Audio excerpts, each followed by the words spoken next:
Welcome back. Here I am again, going further into the Bible today. It's early. I'm a little tired. Got to go to work here in a little bit. But again, this is my way of holding myself accountable. We will make it through this behemoth. So I'm not going to waste any time. For those who are just joining, I'm reading the Bible for the first time. I'm going from Genesis all the way through to Revelations. I'm on Genesis chapter. I'll start 17 today, and I'll probably go through 18. 18's pretty long now that I'm really looking at it. It's a pretty long section, but let's go ahead and get started. So chapter 17 is called the Covenant of Circumcision. So when Abram was 99 years old, the Lord appeared to him and said, I am God Almighty. Walk before me faithfully and blamelessly. Then I will make a covenant between me and you, and will greatly increase your numbers. So I said this yesterday, and I'll say this before again, that when you start getting visions in mind involved, that's when I start to say or question the legitimacy. And I know a lot of people say, well, these visions, they're reciprocal as far as the details of them with each individual, like Daniel, Isaiah, Paul, and of course here Abram and Noah. Well, my problem with that is those same people would dismiss somebody who said, well, I died and I came back and I heard God and blah, blah, blah. So you can't have it both ways. You can't have it, well, these are false prophets, but these guys are right. These guys are absolutely right. So I just want to make that clear. Says Abram fell face down and God said to him, as for me, this is my covenant with you. You will be the father of many nations. No longer will you be called Abram, your name will be Abraham. For I have made you a father of many nations. I will make you very faithful. I will make nations of you, and kings will come from you. I will establish my covenant as an everlasting covenant between me and you and your descendants after you for the generations to come, to be your God and the God of your descendants after you. The whole land of Canaan, where you now reside as a foreigner, I will give as everlasting possession to you and for your descendants after you, and I will be their God. So again, I want to pause right there. Again, we're getting that theme of I'm going to take something that belongs to somebody else and give it to you. And of course, that's going to cause conflict. God likes doing that. I'm going to take something else from somebody else and give it to my people. So that's always great. It says, then God said to Abraham, as for you, you must keep my covenant, you and your descendants after you, for the generations to come. This is my covenant with you and your descendants after you. The covenant for you, you are to keep. So this is a redundancy. It's just over and over and over. You're saying the same thing over and over and over and over and over. It loses its weight, honestly, for me. So it says, you are to undergo circumcision, and it will be the sign of the covenant between me and you.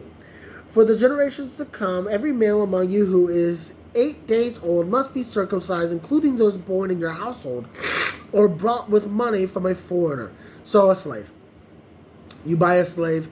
Those who are not your offspring, whether born in your household or bought with your money, they must be circumcised. So imagine that. Imagine that. You buy a slave that has nothing to do with your religion, and then you cut a portion of his penis off. That's phenomenal.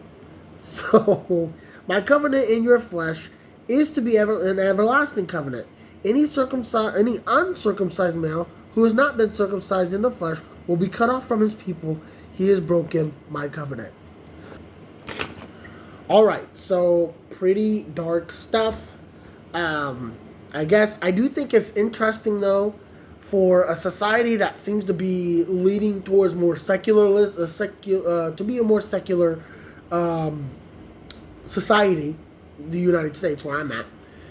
It seems as if these are the things that we hold fast to. We still circumcise to this day. Now, you may say it just might be a medical practice, but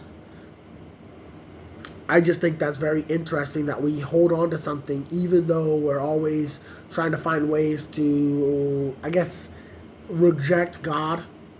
So, curious. God also said to Abraham, As for Sarai your wife, you are no longer to call her Sarai. Her name will be Sarah, and I will bless her, and surely will give her a son, give you a son by her. I will bless her, that she will be the mother of nations, king of peoples will come from her.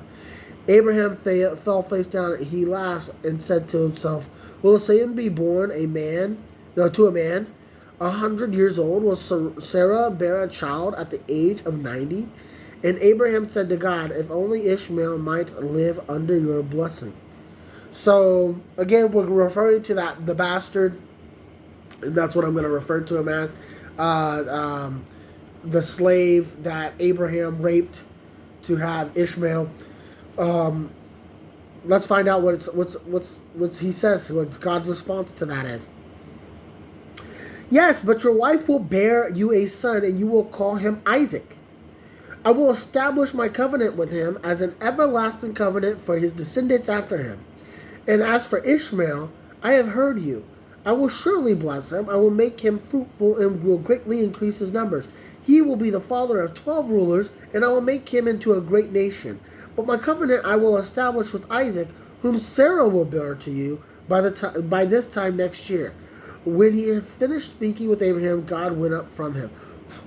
So, God is still going to do right by Ishmael, which that does make me feel a little bit better. Yesterday I was not very happy with the chapters, so that does kind of ease my heart, because it's not Ishmael or his mother's fault that Abram's a rapist, and he decided to force himself upon this woman at the bequest of his wife, or behest of his wife, Sarai at the time, now Sarah. So I did not like that. I did not like that. So on that very day, Abram took his son Ishmael and all those born in the household or brought with his money, every male in his household, and circumcised them as God told him. Abram was 90 years old when he was circumcised, and his son Ishmael was 13.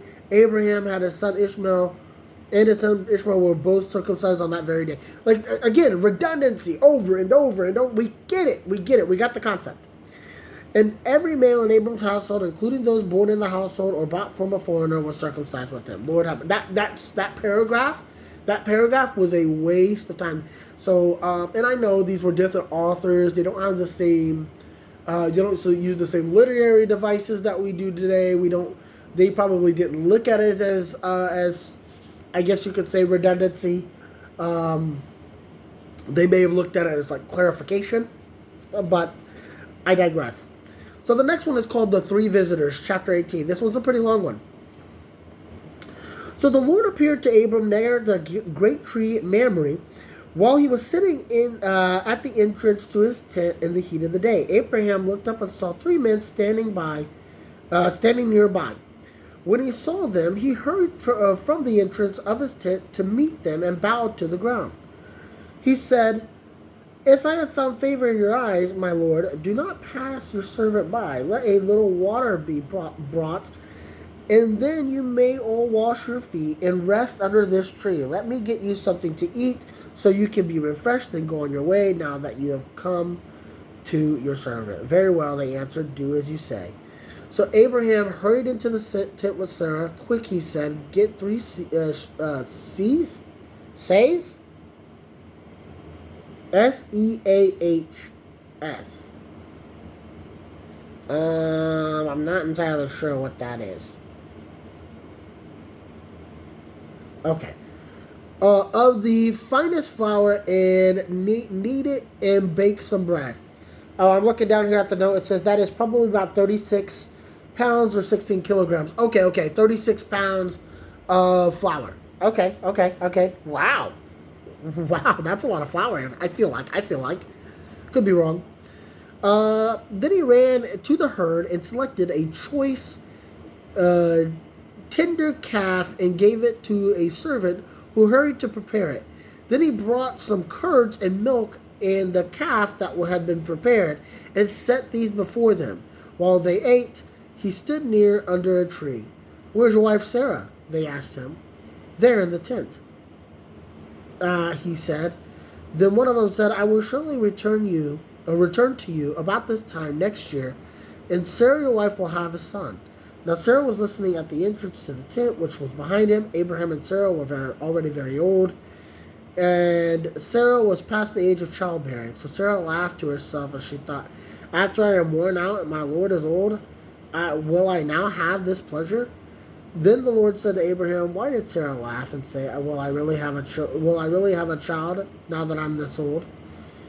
Is anything too hard for the Lord? I will return to you at the appointed time next year. Sarah will have a son. Sarah was afraid, so she lied and said, I did not laugh.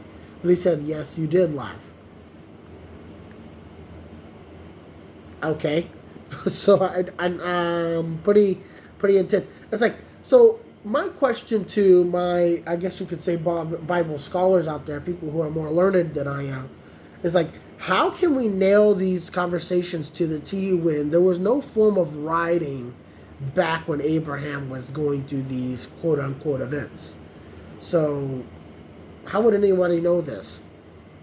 Let's continue on. So this is still chapter 18. However, it's a new section. It's called Abraham Pleads for Sodom. So when the men got up to leave, they looked down towards Sodom, and Abraham walked along with them to see them on their way. But then the Lord said, shall I hide from Abraham what I am about to do? Abraham will surely become a great and powerful nation, and all nations on earth will be blessed through him. For I have chosen him so that he will direct his children and his household after him to keep the way of the Lord by doing what is right and just, so that the Lord will bring about for Abraham what he has promised him. Then the Lord said, the outcry against Sodom and Gomorrah is so great, and their sin is so grievous, that I will go down and see if what they have done is as bad as the outcry that has reached me. If not, I will know. Then the men turned away, went towards Sodom, but Abraham remained standing before the Lord. Then Abraham approached him and said, will you sweep away the righteous with the wicked? What if there are 50 righteous people in the city? Will you really sweep it away and not spare the place for the sake of 50 righteous people in it? Far be it for you to do such a thing, to kill the righteous with the wicked, treating the righteous and the wicked alike. Far be it from you. Will you not judge all of the earth do right? All the earth do right? The Lord said, if I find 50 righteous people in the city of Sodom, I will spare the whole place for their sake. Then Abraham spoke up again, now that I have been as so bold to speak to the Lord, though I am nothing but dust and ashes, what if the number of the righteous is 5 less than 50? Will you destroy the whole city for the lack of 5 people? If I find 45 people there, I will not destroy it. Once again he spoke, what if only 40 are found there? Goodness sake, this number keeps changing. He said, for the sake of 40, I will not do it. Then he said, may the Lord not be angry, but let me speak. What if only 30 can be found there? He answered, I will not do it if I find 30 there. Abraham said, now that I've been so bold to speak to the Lord, what if only 20 can be found there? For the sake of 20, I will not destroy it. Goodness sake, may the Lord not be angry, but let me speak just once more. What if only 10 can be found there? For the sake of 10, I will not destroy it. When the Lord had finished speaking with Abraham, he left, and Abraham returned home. And that ends chapter 18. So I know the story of Sodom and Gomorrah. I know it's a pretty famous story. If you watch One Piece, there are characters literally named Sodom and Gomorrah. So it is a very, very, very popular tale that traverses just the United States, or the AKA the white Western countries. So it is a pretty well understood story. So I'm going into a part that I'm very familiar with, but I'm looking forward to it. We'll pick up again tomorrow. I'm, what am I in? 8 days or 9 days? This is my 9th day straight reading the Bible, so I'm feeling pretty good. I'm holding to my commitment. I'm going to keep at it. I hope you all have a blessed day. I'll talk to you later.